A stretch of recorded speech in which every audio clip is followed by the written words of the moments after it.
Okay, so what is a summer book? What is a summer read? We're looking for something fun. We're looking for something engaging.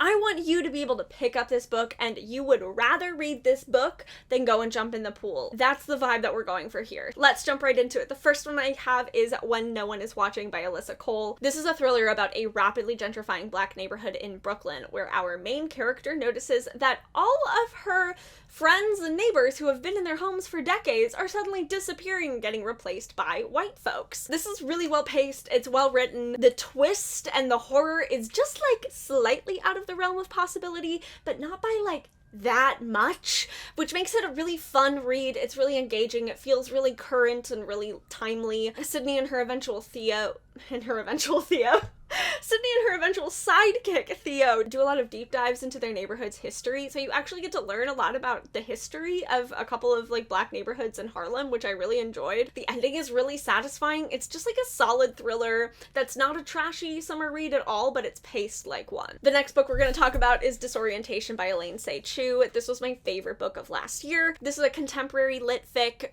with also that has a crazy twist halfway through about a PhD student who is in her final year of the program, and she discovers a strange note in the archives that leads her on a bit of a wild goose chase. Oh my god, this book is chaotic, it's hilarious, it's sassy, the writing is so sharp, every word is just essential. It's really thought-provoking too, and as Ingrid kind of unravels her relationship with the white institution of the university, you will also have to deal with your own opinions on that and your own relationship, which I enjoy. I like doing that to my brain. That's like a fun summer thing for me to do. I have to emphasize, it gets so crazy that like you're gonna wonder if actual plot is happening, like if that's real things in the story or if Ingrid is hallucinating again, and I do mean again.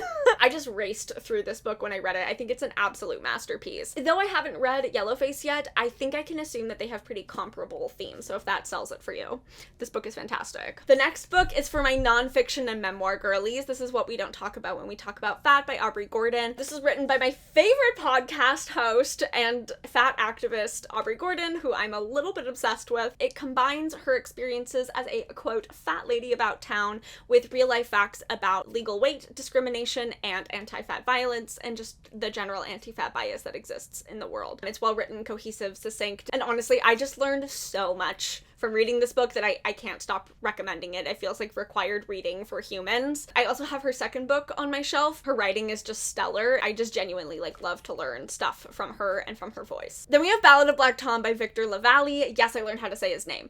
I was supposed to read this for Summerween. I didn't quite get around to it in the vlog, but I did just finish this. It's set in Jazz Age Harlem in New York City about Charles, who is a Black hustler working with magically adjacent clients to keep the roof over his father's head.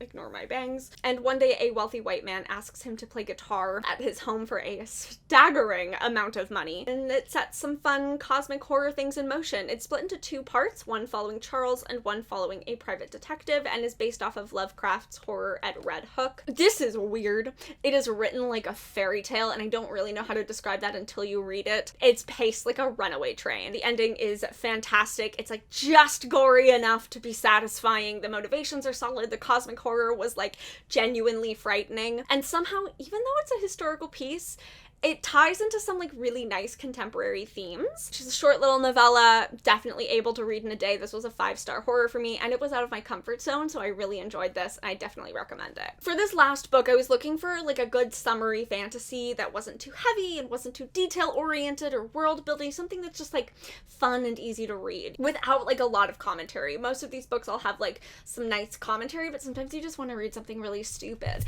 and this is that book.